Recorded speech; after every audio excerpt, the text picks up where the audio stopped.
Voy a hablar de John Forbes Nash. Ya tenemos un pintor, ya hemos hablado de Goya, con uno basta, y voy a hablar de un científico. John Forbes Nash fue un matemático, probablemente el mejor matemático de la segunda mitad del siglo XX.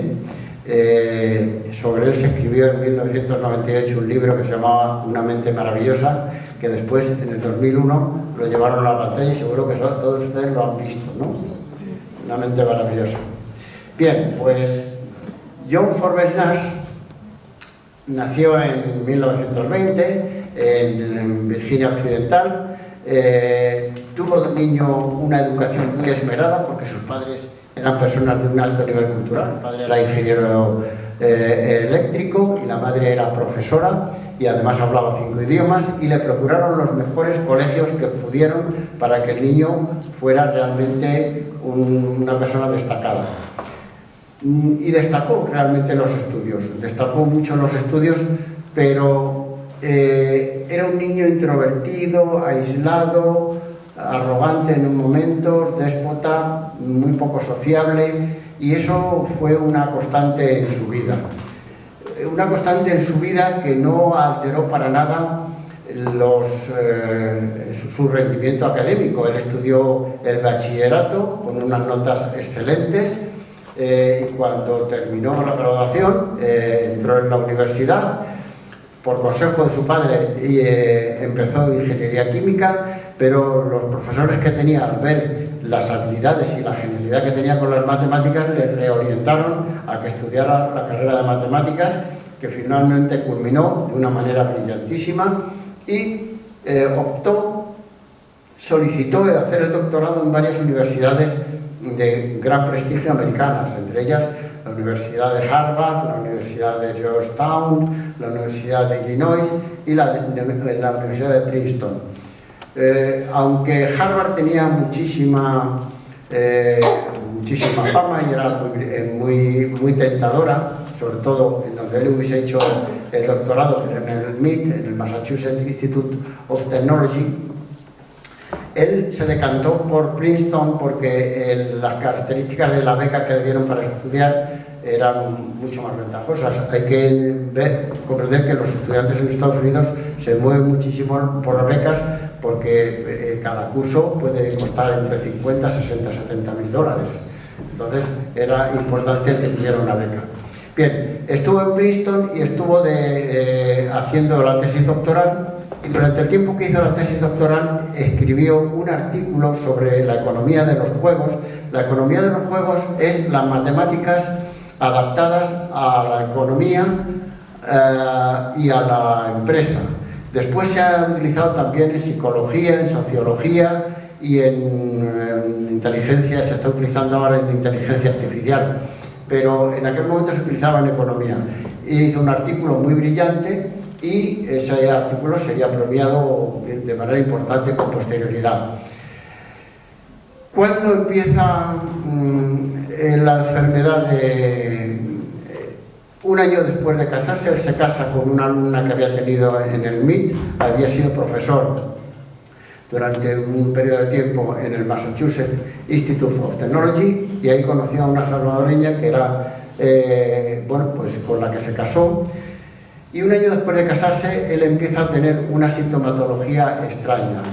Empieza a pensar que le persiguen, que le persiguen los criptocomunistas, y que le tienen monitorizado, y que todas las personas con las que se cruza que tienen corbata roja son criptocomunistas que están vigilándole. Hasta el punto que llega a escribir a las embajadas americanas, a las embajadas extranjeras acreditadas en Washington, diciendo que se estaba creando un gobierno en la sombra. Un día entra en el claustro de profesores de la Universidad de Princeton, donde estaba, además de él como profesor, estaba Albert Einstein, estaba John von Neumann, había una serie de profesores brillantísimos de gran prestigio, y dice, yo en un libro de notas he anotado que tiene unos mensajes de extraterrestres que se están comunicando con él. Y en una ocasión, poco después, en un discurso que da en la Universidad de Columbia frente a la Sociedad Matemática Estadounidense, empieza a hablarles al auditorio en unos términos que nadie entiende y que todo el mundo dice, bueno, pues a este hombre le está pasando algo, efectivamente. Esos términos, esas palabras que utilizaban es lo que nosotros llamamos neologismos, que los neologismos no tienen sentido para nosotros, pero sí lo tiene para la persona que los utiliza. A partir de ese momento es ingresado en un centro psiquiátrico de Pensilvania, pasa varias semanas, sale mejorado, pero él no, como, bueno, es diagnosticado de una esquizofrenia paranoide. Los pacientes que tienen esquizofrenia paranoide, una de las peculiaridades que tienen es que no son conscientes de que lo que les pasa no es real. Ellos piensan que las voces que les hablan y las cosas que piensan son verdaderas, que en televisión les transmiten mensajes, que en la radio hablan de ellos, que todo lo que sucede a su alrededor está relacionado con ellos. En el caso de John Forbes tenía un personaje al que veía físicamente y que le acompañaba, que, bueno, que eran sus alucinaciones visuales y auditivas, y tenía sus conversaciones con él. Fue ingresado en varios hospitales. De hecho, se vino a Europa, a Francia e Inglaterra, huyendo de los criptocomunistas que le perseguían. También en Europa fue ingresado. Fue tratado en numerosas ocasiones con diferentes fármacos, neurolépticos, antipsicóticos, incluso con terapia electroconvulsiva. Pero él, cuando salía de los internamientos, abandonaba el tratamiento y volvía a recaer, como ocurre con casi todas las personas que con esta enfermedad abandonan los tratamientos. Hasta que un día es como que despertó de esa enfermedad.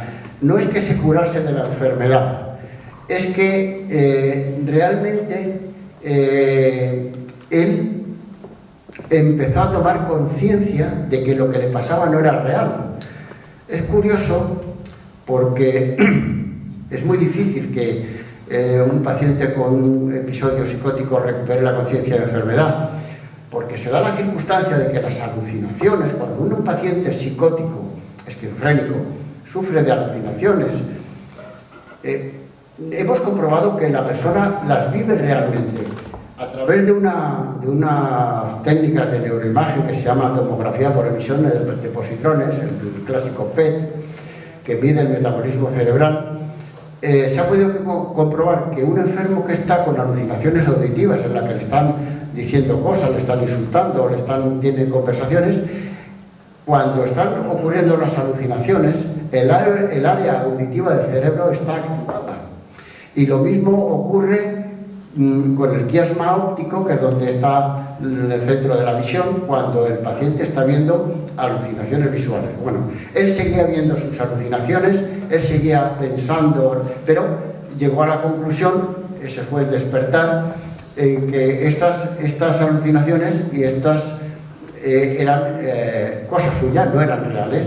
Por eso se dice que la vida de John Forbes Nash tiene tres etapas, ¿no? La etapa de genio, la etapa de locura y el despertar de la enfermedad.